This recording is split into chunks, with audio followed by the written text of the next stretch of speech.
Hey, all right, Mike here. Getting everything moved over from Ustream to YouTube's taking a while. Some of them aren't going to come over, so anyway, I'm going to re-record just a brief.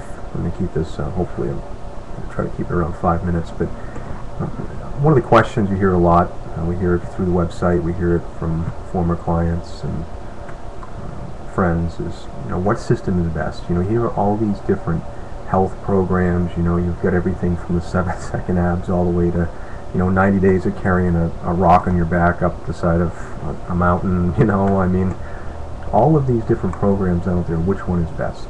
We hear that a lot. Do I like this one? What do you think of this one? And I'm just going to ask this one question to get some perspective. If the systems work, why are there new ones every single year? Every single year you'll see 20, 30, 40 new breakthrough health programs, and the 60-day didn't work, but the 90 will definitely work. And while 90 was too long, let's just do this for 30. And it panders to our instant gratification side of our personality. We want something done now. We want to have shredded abs in 90 days to go to the beach or what have you. But is that really what we want? Or do we want to feel good and as a side effect look good? I mean, that's really what it is. I mean, how your body looks is a side effect of how you treat it, what you put into it, your daily activity, and how healthy you are on the inside emanates to the outside. I mean, that's really what your looks are. Let's face it. So we don't want to have a 90-day run to feel really good taking our shirt off at the beach or feel a lot of energy, and then get off the 90-day program and go downhill, and when we get down to the bottom again, say, oh, I've got to get back on that 90-day horse, right? This isn't what we're after. So the illustration, forgive me if you've heard this from me a lot of times, but the two railroad tracks running next to each other. As they leave the train yard, if they were just slightly different in course, you wouldn't be able to tell. See, let's say that the one on the left is 1/10 of 1 degree headed south, and the other one is headed north 1/10 of 1 degree. And you might even have to get in a car and drive for hours before you saw a separation. And so, think about that with your health. And we're just going to look at one habit at a time. And that's really what we've always encouraged our clients. And as you may know, we don't make our living through health and nutrition. We don't have a health club anymore. All those things are gone. We make our living another way.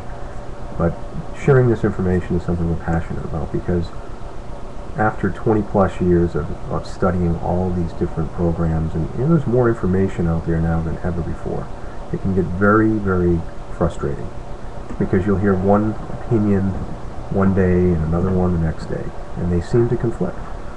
So this sorting process that we've been on has really simplified, if you will, the number of principles that are really necessary for health. And that's what we like to share with you. So let's think about one daily habit. You know that 7 or 8 out of 10 Americans, and let's say in the Western Hemisphere, Western civilization, get up and they watch the CNN, constant negative news, or flip on the news and see whatever terrible things are going on today. Absorb that for a few minutes while drinking a couple cups of coffee, and maybe have a bagel, maybe have nothing, maybe have pancakes, some sort of refined starchy foods. And that's 70 or 80% of people. 70 or 80% of people in Western civilization are chronically dehydrated as well, because they think they're drinking coffee and tea and soft drinks, and you may know already that none of those things hydrate you. We're starting to learn some of those things now. But what if you change that one habit? And if that's you, and you get up and you have some sort of unhealthy breakfast with coffee, tea, what have you, what if you forget about the news, forget about the bagel, and you had 2 or 3 glasses of water, maybe a healthy snack, which you may have already seen on our website, some of the things that you can replace it, for a good breakfast, and you move your body for a few minutes. Take a walk, maybe get on one of those little rebounders, go to Amazon, look up rebounder. They even have them with handles now if you don't have good balance. Jump rope for a few minutes, anything to move your body. The lymphatic system You know, it needs to be pumped. It needs to be moved. Your body needs to move. 5 to 15 minutes in the morning, 2 or 3 glasses of water.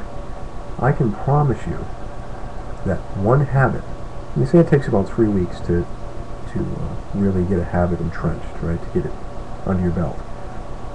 So, and we also know it's best to replace habits. So you have a bad habit, getting up watching negative news and eating bad food, replace it with a good habit. Get up and move your body and drink some fresh water and eat some fresh, wholesome food. That one habit will drastically change the way you feel and the way you look, even after just 3 or 4 weeks. I promise you that. And so that's a little tiny thing. But that's really what we're looking at with these 2 railroad tracks. It's going to take some time, but now you start to compound habits. Because that's not a system of 90 days. That's going to be something you're going to keep on in that habit. If you stay with it and you make it part of your life and just forget it's there, now you can add another one. Sorry about the noise in the background. Kids are downstairs playing, but that's really that's really what we're looking at here is that imperceptible change between bad decisions and good decisions. And so that's just a brief response to the latest programs. If you want any questions answered on fresh water, alternatives to tap water, and what have you, check the site or send me an email and I'll direct you to the right information. All right, have a great day. Bye-bye.